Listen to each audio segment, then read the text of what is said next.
अभय जी, आज जिन 5 राज्यों की मैं बात कर रही हूं, वैसे यहां पर कोई सीट शेयरिंग का मामला अटक नहीं रहा है, क्योंकि मध्य प्रदेश है, राजस्थान है, छत्तीसगढ़ है, तेलंगाना है और कर्नाटक है। सर जी आ जाइए। कर्नाटक में तो ऑलरेडी जेडीएस और बीजेपी का गठबंधन हो ही चुका है सर, एनडीए में आ गया है जेडीएस जी।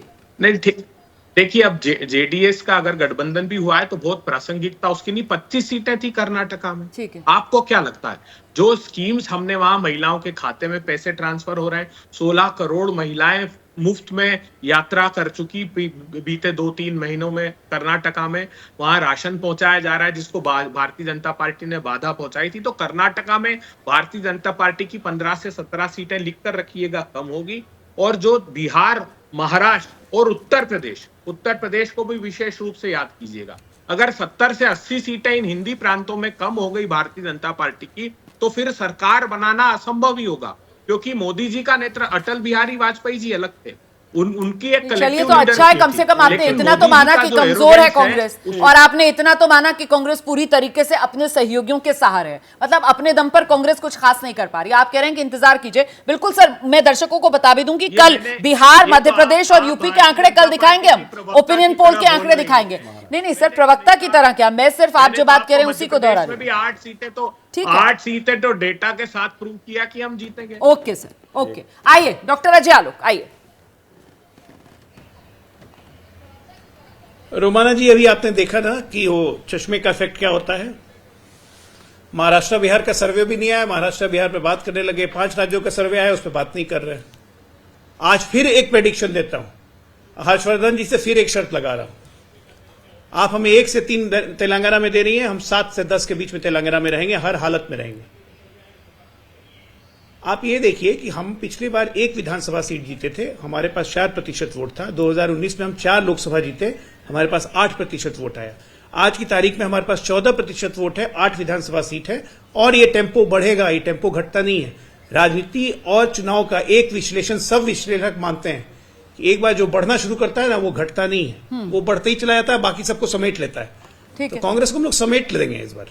ठीक है। और कर्नाटका का, अगर जहां तक आप बात कर रही हैं, 6% वोट इनको मुस्लिम तुष्टीकरण के कारण कर्नाटका में हमसे ज्यादा मिल गया, हमारा वोट शेयर विधानसभा में कम नहीं हुआ।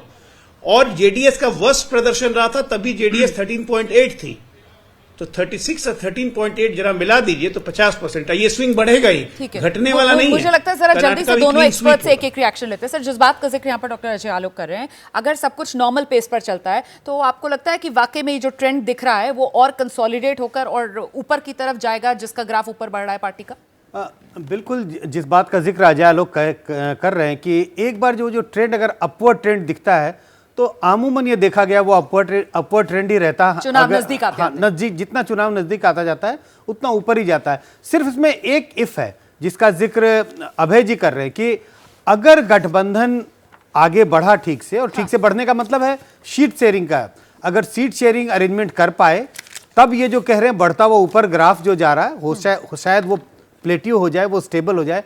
लेकिन अगर सीटों का बंटवारा नहीं हुआ तो ये ग्राफ जो है वो ऊपर ही जाएगा, नीचे आने की कोई गुंजाइश नहीं। हर्षवर्धन जी सिर्फ 30 सेकंड सर, 30 देखिए, मुझे लगता है कि उत्तर प्रदेश में 2019 से बड़ा गठजोड़ अब नहीं हो सकता है। ठीक है। और 62 + 2 64 रह गई थी।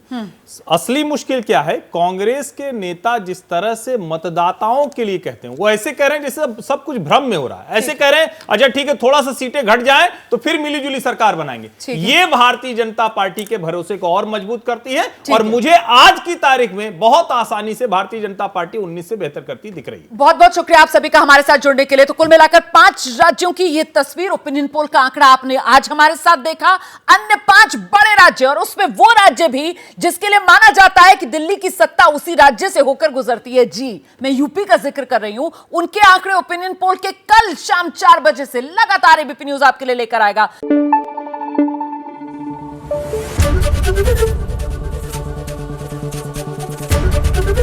एबीपी न्यूज आपको रखे आगे।